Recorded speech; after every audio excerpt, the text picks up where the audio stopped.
নমস্কার, আমি রাজীব চক্রবর্তী। আপনারা দেখছেন আপনাদের চ্যানেল অ্যাস্ট্রো রাজীব। এটি মাসিক রাশিফল।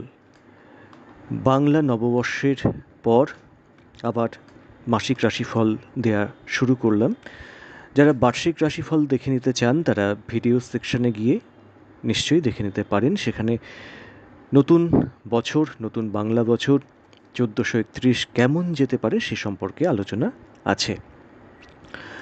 আজকে যে রাশি এবং লগ্নটি নিয়ে আলোচনা করব সেটি বৃষ এবং লগ্নটিও বৃষ। যাদের বৃষ রাশি তারা যেমন দেখবেন, যাদের রাশিটি অন্য কিন্তু লগ্নটি বৃষ তাদের জন্যেও কিন্তু এই রাশিফল প্রযোজ্য। যারা নতুন দেখছেন তাদের বলবো চ্যানেলটি সাবস্ক্রাইব করে নিতে, কারণ প্রত্যেক মুহূর্তের আপডেট পেতে চ্যানেলটি সাবস্ক্রাইব করে নেওয়া প্রয়োজন। আর যারা আমার সঙ্গে যোগাযোগ রাখতে চাইছেন তারা ফোন নাম্বার বা হোয়াটসঅ্যাপের যোগাযোগ যেমন করছেন তেমন করে নিতেই পারেন। চলে আসি মূল আলোচনায়। দেখুন, বৃষ রাশি পৃথ্বীতত্ত্বের স্থির প্রকৃতির এবং শুক্র প্রভাবিত একটি রাশি। এ মাসে একটি উল্লেখযোগ্য কিন্তু পরিবর্তন হচ্ছে। বৃষ রাশিতেই দীর্ঘ 12 বছর পর প্রবেশ করছেন দেবগুরু বৃহস্পতি এবং কার্যত মে মাসের একদম 1 তারিখেই তার অধিষ্ঠান হচ্ছে এই বৃষ রাশিতেই, যিনি আপনাদের অষ্টম এবং একাদশ ঘরের অধিপতি। একাদশ ঘর মানেই হচ্ছে আয় লাভ, সাফল্য। যিনি সাফল্যের অধিপতি তিনি আপনাদের রাশি তথা লগ্নে এসে কিন্তু বসে যাচ্ছে।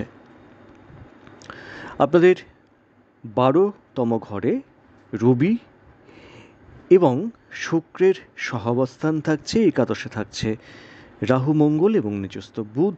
এই দিয়ে মাস শুরু হচ্ছে। দশমপতি তথা স্বয়ং শনিদেব থাকছেন। তো এরকম পরিস্থিতিতে কেমন যেতে পারে বৃষের এই মাসটি, মানে মে মাসটি, সেই নিয়ে একটু ধরে ধরে আলোচনা করি। শুরু করা যাক। প্রথমেই বলি, বৃষের স্বাস্থ্যক্ষেত্রে ভীষণভাবে যে সংকট আসবে এরকম কিন্তু এ মাসে একদম দেখা যাচ্ছে না। সেই অর্থে মারাত্মক স্বাস্থ্য সংকটের সম্ভাবনা কার্যত নেই। মূলত একটু আমরা মাসের দুটো ভাগকে একটু ভাগ করি। প্রথম 15 দিন এবং তারপর 15 দিনের কথা বলছি। প্রথম পক্ষের আপনারা একটু চোখের সমস্যা, বুদ্ধির অস্থিরতা, এই সমস্ত ব্যাপারে একটু সাবধান থাকবেন। যাদের নার্ভের সমস্যা আছে, টেনশন, অ্যাংজাইটি বা হাইপার টেনশন, তারা একটু সতর্ক থাকবেন মাসের প্রথমার্ধে। বৃষের যাদের পিতার স্বাস্থ্যের খারাপ ছিল, স্বাস্থ্যর দিকটাতে খারাপ ছিল, তারা কিন্তু সুস্থতার দিকে যাবেন। পিতার স্বাস্থ্য মোটামুটি শুভ আশা করা যাচ্ছে। লক্ষ্য রাখতে হবে মায়ের স্বাস্থ্যের দিকে। সন্তানদের ক্ষেত্র কিন্তু খুব একটা খারাপ দেখা যাচ্ছে না। যদি কারোর সন্তান কোনো কারণে ভুগে থাকেন সেও কিন্তু আস্তে আস্তে সুস্থতার দিকে যাবে এবং এই সুস্থতার পরিমাপটা বাড়বে সেকেন্ড হাফে। যারা মা হতে চলেছেন সময় মোটামুটি ঠিকঠাক।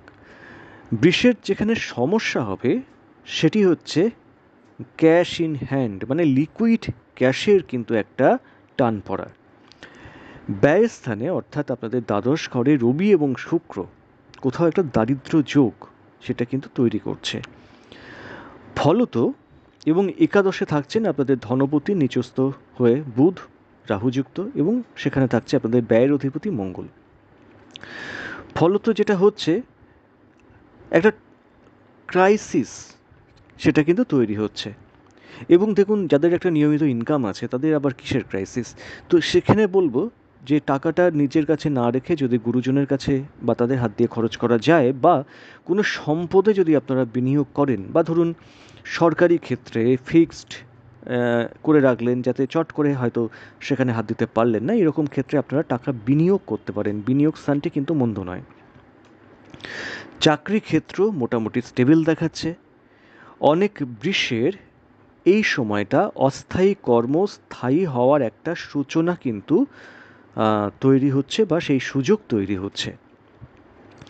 মাসের মধ্যভাগের পর থেকে একটু একটু করে কিন্তু ভাগ্যের সহযোগিতা বৃষ পাবেন।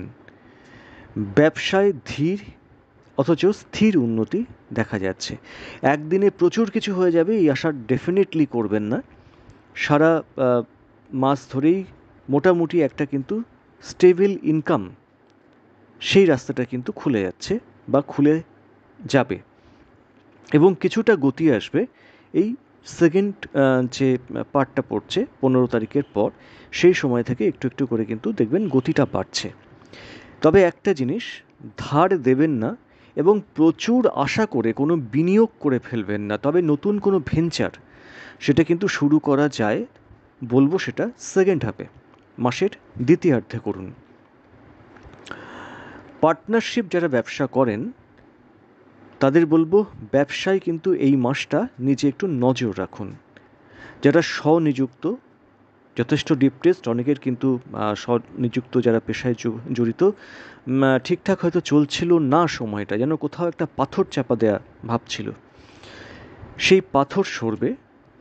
সেটাও কিন্তু মধ্যভাগের পর থেকে একটু একটু করে ডেভেলপমেন্টটা শুরু হবে।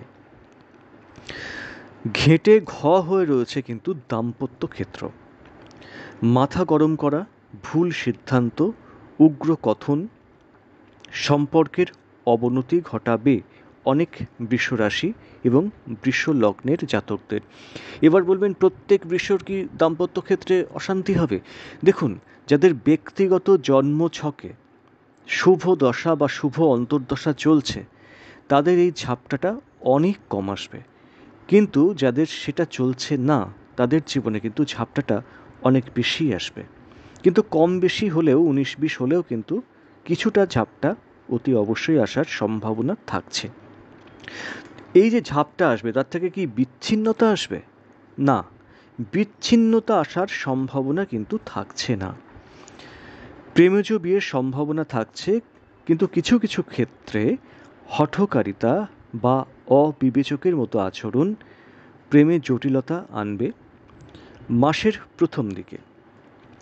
আত্মীয় বা স্বজনদের সঙ্গে সম্পর্কের অবনতি, কোথাও একটা ভুল বোঝাবুঝি, একটু দূরত্ব তৈরি করার সম্ভাবনা রাখছে অন্তত মে মাসে। সাবধান থাকুন আইনি ক্ষেত্রে। ওকে আমি দেখে নেব এই ভাবটা একেবারেই পরিত্যাগ করুন, কারণ আপনাদের যে ছক, গোচরগত যে ছক, সেটা কিন্তু খুব একটা শুভকর পরিস্থিতিতে নেই, অন্তত আইনি ক্ষেত্রে। কোনো রকম জমি রিলেটেড কোনো সমস্যা, ফ্ল্যাট বা ভূমি রিলেটেড কোনো যদি সমস্যা থাকে, আমি বলবো এই মাসটা না একটু চেপে থাকুন, কোনো রকম গণ্ডগোলে জড়াবেন না বা গণ্ডগোল অ্যাভয়েড করে থাকতেই বলবো।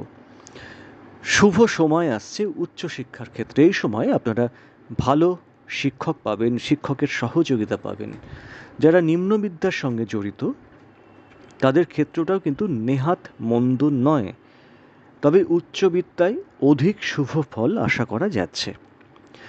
এই সময় অনেক বৃষ রাশি বা বৃষ লগ্নের মানুষ তীর্থক্ষেত্রে ভ্রমণের সুযোগ পাবেন বা সেই সম্ভাবনা তৈরি হবে। অনেকে দীক্ষা লাভ করার সুযোগ পাবেন বা সেই সম্ভাবনাও কিন্তু তৈরি হতে চলেছে। যারা বিদেশে থাকেন এই মাসটা না একটু সতর্ক থাকুন। কিছু ক্ষেত্রে সুফল মিললেও স্বাস্থ্য ও দাম্পত্য ক্ষেত্র একটু সামলে। তো এই হচ্ছে মে মাসের মোটামুটি একটা রাশিফলের গাইডলাইন বলতে পারেন। আজকে এ পর্যন্তই। নমস্কার।